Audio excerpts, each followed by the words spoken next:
Everyone, today I'm creating 21 cards as part of the Call Me Crafty SheetLoad Rewind for August. This is using the template from August 2022 and I am using a ModaScrap paper pad here. It is a unique size. It's actually 12 by 6. So you end up with 21 sheets of paper. There's actually 20 sheets of individual paper and then one is cut apart, so 21 in total. This is available at scrapbook.com and this and one of the other designs is actually $5.99 US as its regular price. I do not know why most of the others are $13 or $14 US for the same size, but it's the equivalent of getting two 6x6 paper pads, and the absolute gorgeous paper has me coming back to it again and again. Now for the cards today, I'm going to be using black mats and I've decided to avoid the big bold roses. So there's some black and red roses and then also these hearts. So I do in the end use the bright red background, but for some of these designs, I have put them aside for a different project and most of them will match beautifully together because they're the black, white and red. Now here I am cutting the backing panels and these are just 4 inches by 5 1/4, and because this piece of paper is 6 by 12 I get 3 out of each sheet and I just have a few little leftovers, which is the 3/4 of an inch strip that goes across the top that I'm trimming down. So very, very easy to use this paper pad for this design. And I just ran through and chopped off the ends of these as well, which is a nice little strip of one of the other pattern papers as part of the collection. And so I'm sure at some stage I'll be able to use those on a project as well. Now I decided not to get too fussy with cutting the 2-inch strips for the decorative layer across the middle of the card. So instead what I did is, because again this is 12 by 6 inches, I decided just to cut it into 2-inch strips here, and then I would use those to decorate the backing panels, which are 2 1/4 by 5 1/4. And so by working through this, I'm just going to attach them to the matting layer. And here I'm cutting down some 1 1/2 inch pieces, so they're 1 1/2 by 2.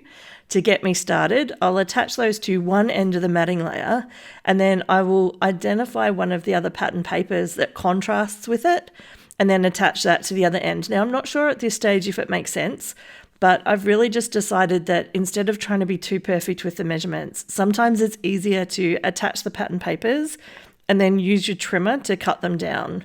You get a nice clean edge that way, and you don't have to fuss with making sure that the gaps between the pattern papers are perfect so that you don't end up with, your cuts being a little short or a little long. So I ran through and I added all of these to the end of these little matting panels. And then this is what I mean here. So I'm grabbing the other strips that are 2 inches by 6 inches and I'm creating the size gap that I would like. And then I'm just letting them run straight off the edge of the matting layer. So I just run through and add these, and I'm trying to do different patterns that match, but not do everything the same. So you'll see that I'm grabbing, of the 3 different short pieces of pattern paper, I'm grabbing a bit of a mixture to add the pattern paper to the end. And then here I am trimming them down, and I've got a few inches left at the edge that I can use for another project, or that I can piece together on some of these layers for today's cards. And again, I'm creating 21 cards, so I'm just running through doing these all bulk style, so that in the end I can then add some ephemera or some elements to decorate them. At this point, I've now got all the backing panels all laid out on my desk so that I can match the 2 pattern papers on the strip to a backing panel. Now, often when I bulk create cards, I like to conserve my pattern paper.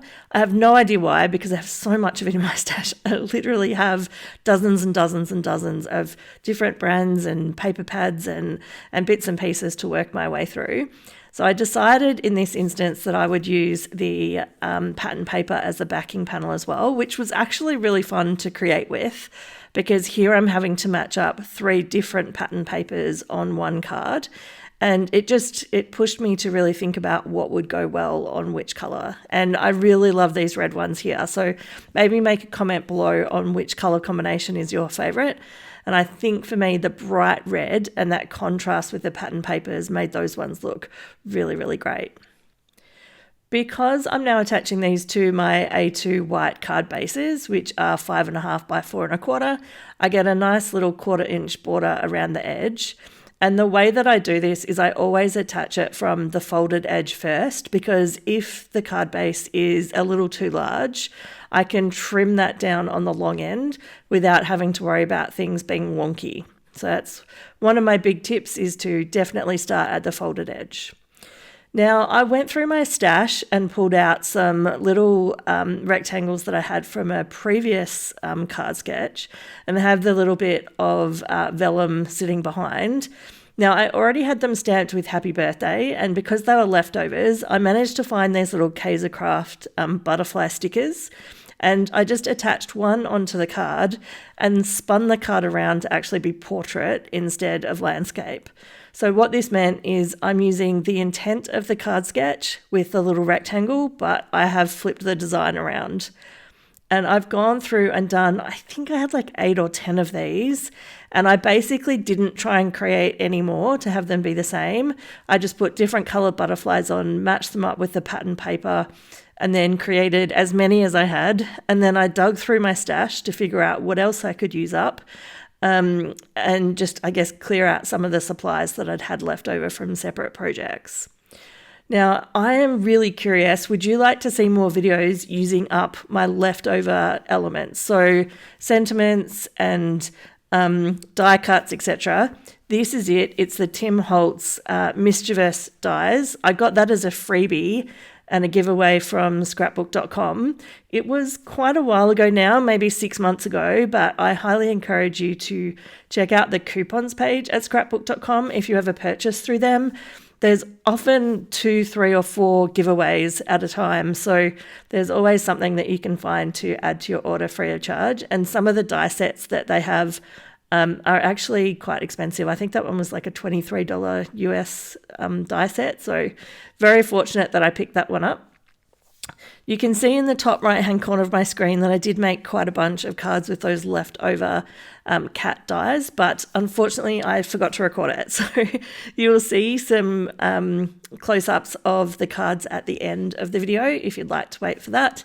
But in the meantime, I have these gorgeous little bunnies. Now, I really can't remember what company these are from. I feel like it's either Mama Elephant or Lawn Fawn, perhaps. I'll see if I can track it down and put a link in the description below. I do try and include everything that I use for my cards, but some of the items are retired. So if I know they're retired, I will mark them that way so that you know that it's not possible to track them down unless you go through somewhere where you can get either very old stock or something secondhand. For the sentiments today, I used an absolute combination. You can see in my little tray there that I have lots of different styles of sentiments, and I had You're Brilliant, Keep Doing That. I had Happy Birthday, For You, Thinking of You, just to note, lots and lots of different ones, a few thank you cards in there as well. I hope you have enjoyed the video. I have put a link here to something else that I think you might enjoy. Have a great day.